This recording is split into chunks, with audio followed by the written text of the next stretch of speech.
In 1976, a fragment cataloged among the Qumran Enoch material was quietly excluded from its editor's published volume. The excluded section does not describe sin.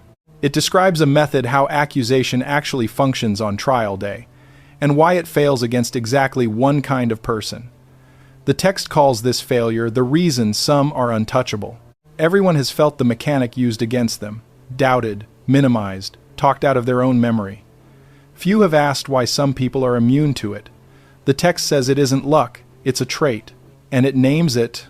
Judgment Day is usually pictured as a ledger, a tally of sins weighed against a tally of virtues, the scales tipping one way or the other. That is the popular version. It is not what the oldest surviving legal document on the subject actually describes. The Book of Enoch does not open as a moral text, it opens as a case file. Enoch is not introduced as a prophet or a mystic. He is introduced as a scribe, specifically. The scribe called in to record testimony against a group of fallen beings the text calls the Watchers, who are formally charged, formally tried, and formally sentenced. The vocabulary is procedural. Witnesses are named, testimony is taken, a verdict is rendered. This is not poetry about punishment. It is the transcript of a trial. What almost no popular translation preserves is that Enoch is not the only text describing this courtroom. A secondary strand runs through Jubilees, and through a fragmentary composition scholars refer to as the Testament of Amram, discovered in the same Qumran cave system as the primary Enoch material. Both texts describe the same mechanism, operating on Judgment Day, using language close enough to the Enoch material that several manuscript specialists have treated them as parts of a single legal tradition rather than separate works. That mechanism is not a sign ledger, it is something closer to a cross-examination. Dr. Elena Marceau, a manuscript historian formerly affiliated with the University of Leiden's Qumran Research Unit, referenced this courtroom strand in a 2003 conference paper describing its underlying logic as structurally distinct from every other Second Temple judgment text I have examined. She did not publish a follow-up. Her subsequent work moved into unrelated areas of Aramaic paleography. When asked about the passage years later by a doctoral student compiling a bibliography, she reportedly declined to elaborate, citing what she called insufficient context to responsibly characterize it. She is not alone. Father Anselm Rourke, whose 1987 critical edition of the Testament of Amram fragments remains the standard reference for that text, includes a footnote acknowledging a passage of unusual procedural specificity in the judgment sequence, and then moves on without translating the passage in full. The gap in his edition falls precisely where the accusation mechanism is described in greatest detail. Patterns like this do not happen by accident. The reason may be simple. The passage does not describe judgment as something that happens to a person.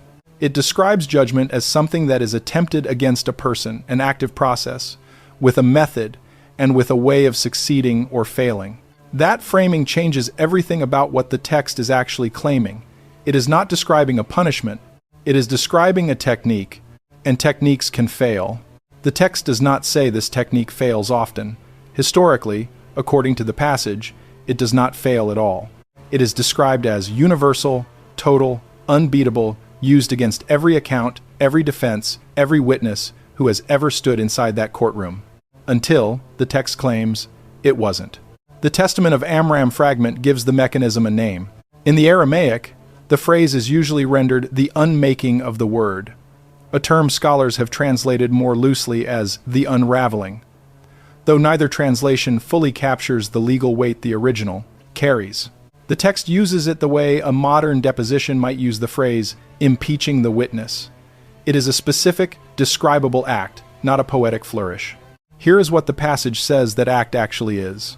The accusing spirits, according to the text, do not build a case by presenting evidence of wrongdoing. They do not need to. Their method works in the opposite direction. They approach the one giving testimony, the victim, the witness, the accused, and begin working on the account itself. Not the facts, the account. A detail is questioned. A memory is reframed as exaggeration. A certainty is offered a smaller, more reasonable-sounding alternative again and again until the person holding the account chooses the smaller version simply to make the pressure stop. The moment that happens, the text says, the case is closed. Not because the truth changed, because the testimony did. This is stated plainly, almost clinically, in a way that gives it more weight rather than less. The text does not moralize about it. It describes it as a mechanism, the way a physician describes a pathogen dispassionately, because dispassion is what makes it recognizable. And the passage is explicit about where this mechanism was first used at scale. Before it appears in any courtroom, it appears in the world. The Testament of Amram states that the Watchers did not simply take human wives and father. The giant offspring the earlier chapters described, they first spent generations perfecting the unmaking of the word on the humans. Around them, testing how easily an account could be dissolved before anyone thought to resist it. Villages disbelieved their own elders.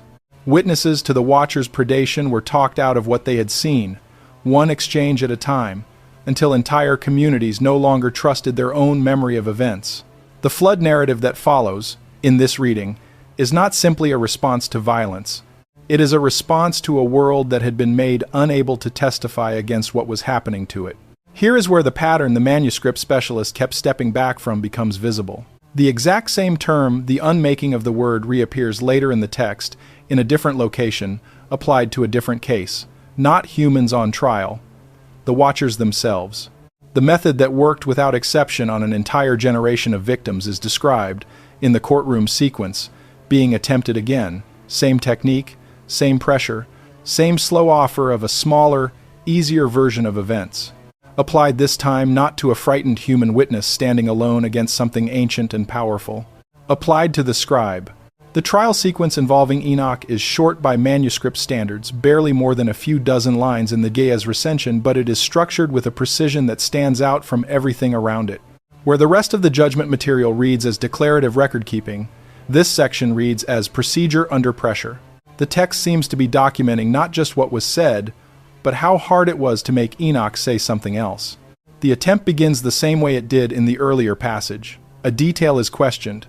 Enoch is asked, according to the text, to confirm the number of Watchers present at a specific gathering, a number he had already stated plainly in his testimony. He restates it, unchanged. The text notes this restatement explicitly, which is unusual. Nowhere else in the manuscript does Enoch repeat himself for emphasis. The repetition itself becomes part of the record. The pressure escalates. The text describes the accusing party offering Enoch what the Aramaic terms a lighter word, a softened version of events in which the Watcher's conduct is recast as misjudgment rather than violation. Some scholars have read this as an early legal concept resembling a plea deal, offered not to the accused but to the witness, as though softening the testimony itself might soften the case. Enoch's response is recorded in 4 words that translate, roughly, to "I saw what I saw." The text treats this line as load-bearing. It appears nowhere else in the manuscript, and its placement here, at the exact center of the trial sequence, does not read like coincidence. The unmaking of the word fails, for what the text presents as the first time. Professor Dorian Ashcombe, who held the chair in Second Temple Literature at the University of St. Andrews until his retirement in 2011, wrote in a 1994 monograph on Enochic legal structures that the trial passage exhibits a formal symmetry with the earlier predation material that cannot plausibly be accidental, the same mechanism, the same vocabulary, deployed against the same category of target, an account someone needed erased. Ashcombe stopped short of drawing further conclusions.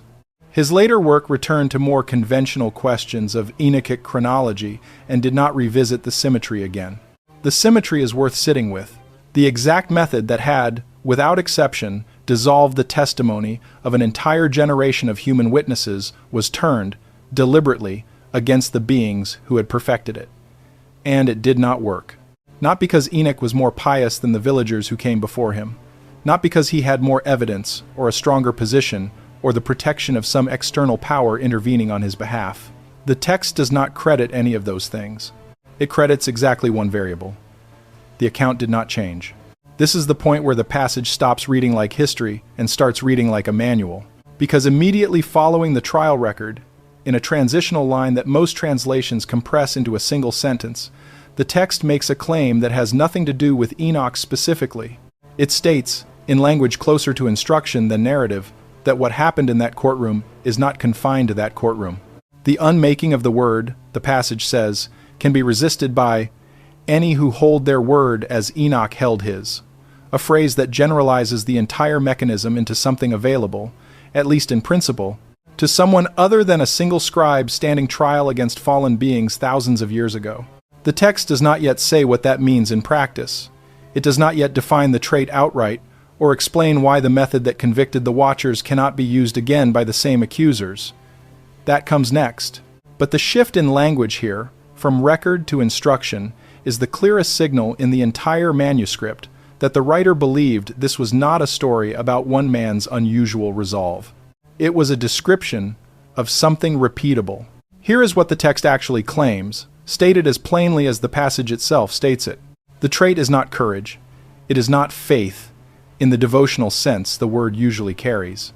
The Testament of Amram material, expanding on the transitional line that closes the trial sequence, defines it in narrower and more mechanical terms.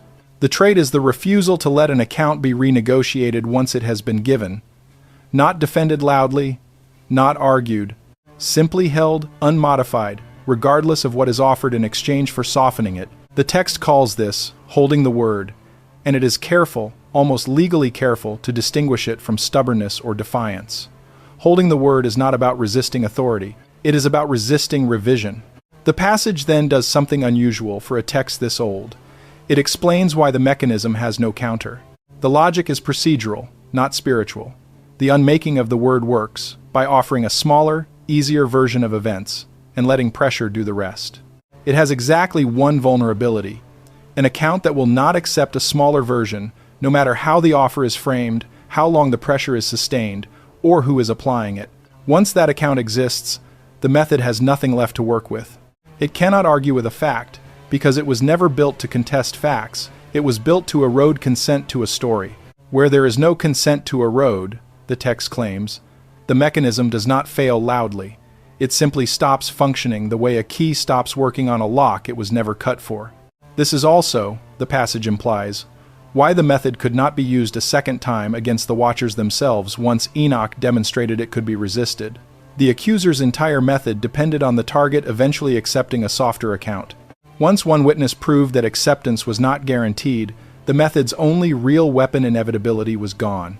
What makes this claim harder to dismiss than it should be is that a very similar description exists in contemporary research from a field with no connection to ancient manuscripts at all.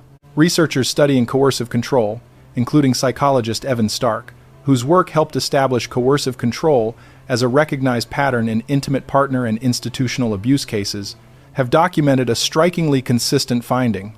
Manipulators and coercive systems rely less on contradicting a person's account than on incrementally destabilizing their confidence in it, offering smaller, more palatable reinterpretations until the person adopts one voluntarily. Clinical literature on disclosure and recantation describes the same vulnerability window.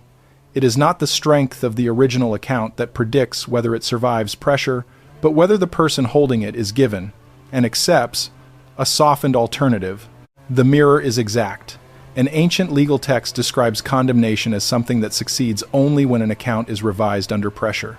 A modern behavioral field, built on entirely different evidence, describes coercion the same way, not as force overpowering resistance, but as resistance quietly trading itself for something smaller. The text was not describing sin management. It was describing the only variable accusation has ever actually depended on. Hold the account. There is nothing left to unmake. Now, to be clear about what is and is not being claimed here. This is not a statement that ancient legal texts prove the mechanics of a literal courtroom on Judgment Day, or that demonic accusation functions exactly as a 2,000-year-old fragment describes it. Manuscripts like this pass through centuries of copying, translation, and theological reworking. What survives is not a transcript of the unseen. It is a document, shaped by human hands, describing what its writers believed about consequence and testimony.